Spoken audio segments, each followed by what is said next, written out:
मैं आचार्य हंसराज प्रजापत उच्च माध्यमिक आदर्श विद्या मंदिर विवेकानंदपुरम सवाई माधोपुर में कक्षा 6 विज्ञान विषय का अध्ययन कराने जा रहा हूँ, जिसमें अपन पाठ 9 की बात कर रहे हैं। इसमें क्या है, देखो, सजीव विशेषताएं एवं आवास, यानी कि सजीवों की क्या विशेषता होती है, उनके कैसे आवास होते हैं, इसके बारे में अपन चर्चा कर रहे हैं। तो पहली और बूझो गर्मी की छुट्टियों में अनेक रोमांचक स्थानों की सैर पर गए।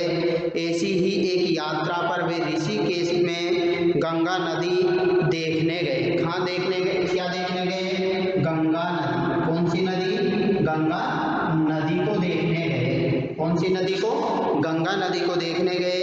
उन्होंने हिमालय की हिमाच्छादित पर्वत श्रृंखला के कुछ पर्वतों का पर्वतारोहण किया। कहने का मतलब क्या कह रहा है? हिमालय की हिमाच्छादित, यानी कि हिमालय पर हिम से आच्छादित, यानी हिमालय किससे ढका हुआ था?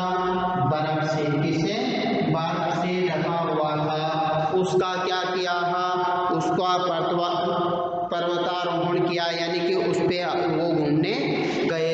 फिर क्या कह रहा है? जहाँ बहुत ठंड थी, यानी कि बर्फ पड़ेगी, तो बर्फ पड़ेगी तो क्या होगी? ठंड होगी। क्या होगी? ठंड होगी। क्या थी? वहाँ बहुत ठंड थी। कहाँ पर? हिमालय पर बर्फ थी, बर्फ के कारण क्या थी? वहाँ पर ठंड थी। इन पर्वतों पर उन्होंने ओक, चीड़ व देवदार जैसे अनेक वृक्ष देखे। यानी इन पर्वतों में जहाँ बर्फ रहती है वहाँ कौन कौन से यानी पेड़ देखे? ओक के। किसके पेड़? पेड़, वृक्ष। वृक्ष किस किस के थे? वृक्ष या पेड़ कह दें तो पर्वतों पर उन्होंने ओक, चीड़, किसके? चीड़ के, ओक के और किसके? देवदार के, एवं देवदार के वृक्ष देखे। के अनेक वृक्ष देखे। यानी उसने क्या किया? उन्होंने क्या देखे? वहां पर, हाँ, जहाँ हिमालय बर्फ से ढका हुआ है वहां पर उन्होंने ओक, चीड़ एवं देवदार के अनेक वृक्ष देखे, जो उन्हें उनके मैदानी क्षेत्रों के वृक्षों से बहुत अधिक भिन्न थे। ये वृक्ष क्या थे? ये वृक्ष है, यानी कि मैदानी क्षेत्रों में जो वृक्ष पाए जाते हैं,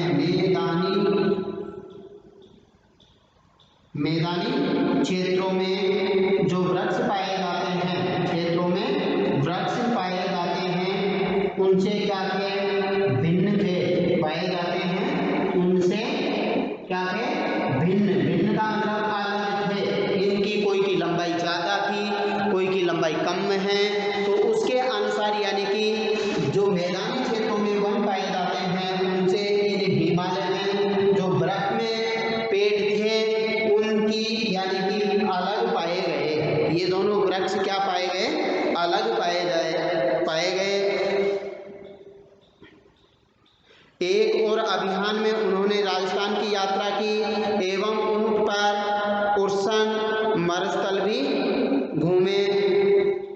यहाँ से उन्होंने नागफनी के अनेक प्रकार के पौधे एकत्रित किए। किसके पौधे एकत्रित किए? नागफनी के। यानी कि वो कहाँ पर? राजस्थान में कहाँ गए? जैसलमेर साइड गए।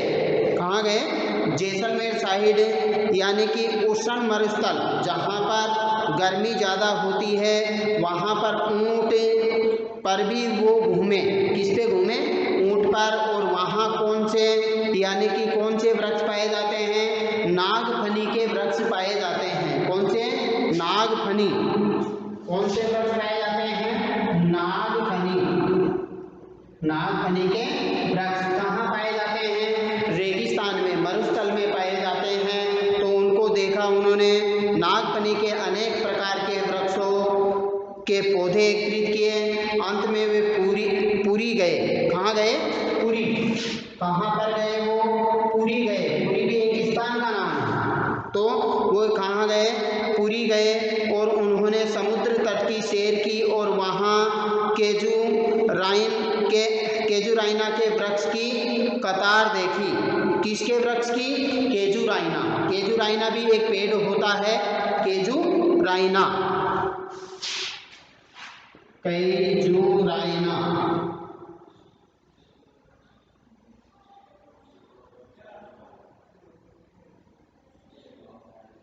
केजुराइना के वृक्ष देखे, के वृक्ष देखे, जो कि किसमें पाए जाते हैं? कतार में पाए जाते हैं। किसमें? कतार में, एक सीधी लाइन में पाए जाते हैं। तो वो पुरी गए, पुरी में वहां किसके? केजुराइना के क्या देखे? वृक्ष देखे। वो किसमें पाए जाते हैं? कतार में पाए जाते हैं। इन स्थानों के भ्रमण के रोमांचक एवं उल्लासपूर्ण क्षणों का स्मरण कीजिए करते हुए उन्होंने अचानक एक विचार आया। वे सभी स्थान एक दूसरे से बहुत भिन्न थे। यानी कि ये सारे स्थान क्या थे? एक दूसरे से भिन्न थे। कुछ बहुत ठंडे थे, कुछ बहुत उष्ण थे एवं शुष्क, तथा कुछ स्थान आर्द्र थे। परंतु इन सभी स्थानों पर अनेक प्रकार के बहुत सारे जीव यानी कि सजीव वस्तुएं थी। यानी कि इन सभी पर बहुत सारे जीव और सजीव वस्तुएं थी। तो पहली और बूझो कहाँ गए थे? हिमालय पे गए थे, पुरी गए, और कहाँ गए थे?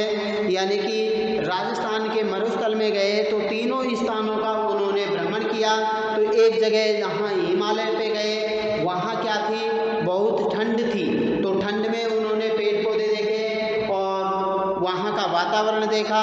फिर वो राजस्थान में गए, राजस्थान में मरुस्थल देखा, मरुस्थल में पाए जाने वाले पौधों को देखा। फिर वो पुरी गए। कहाँ गए? पुरी। वहाँ केजुराइना के वृक्ष जो कि कतार में पाए जाते हैं उनको देखा और उन्होंने विचार किया कि यानी कि हिमालय में तो क्या थी? ठंड थी, और राजस्थान में यानी कि मरुस्थल में क्या थी? उष्ण यानी कि गर्मी थी, और पुरी में क्या थी? वहाँ पर नमी थी। क्या थी? नमी थी। न तो गर्मी थी और न ही ठंड थी, यानी कि वहाँ हल्की हल्की नमी थी। और वहाँ पर पाए जाने वाले सजीव वस्तुओं को उन्होंने देखा। उन्होंने यह जानने की कोशिश की कि क्या पृथ्वी पर कोई ऐसा भी स्थान है जहाँ कोई भी जीव नहीं पाया जाता। यानी कि उन्होंने ऐसे स्थान का भी वर्णन, यानी उन्होंने ऐसे स्थान के बारे में भी सोचा कि जहाँ पर पृथ्वी पर कोई ऐसा भी स्थान है जहाँ कोई भी जीव नहीं पाया जाता। तो बूझो ने अपने घर के आसपास के स्थानों का ध्यान किया। घर के अंदर उसने अलमारी एवं दरवाजे को देखा। उसने सोचा कि इनमें कोई सजीव नहीं होगा। तो उन्होंने क्या देखा? घर के अंदर देखा, अलमारी में भी देखा। किसमें देखा? अलमारी। किसमें? अलमारी में भी देखा। और किस में देखा? घर के आसपास भी देखा एवं दरवाजे को देखा। उसने सोचा कि इनमें कोई सजीव नहीं होगा, परंतु उसे एक छोटी सी मकड़ी नजर आई। क्या नजर आई? मकड़ी।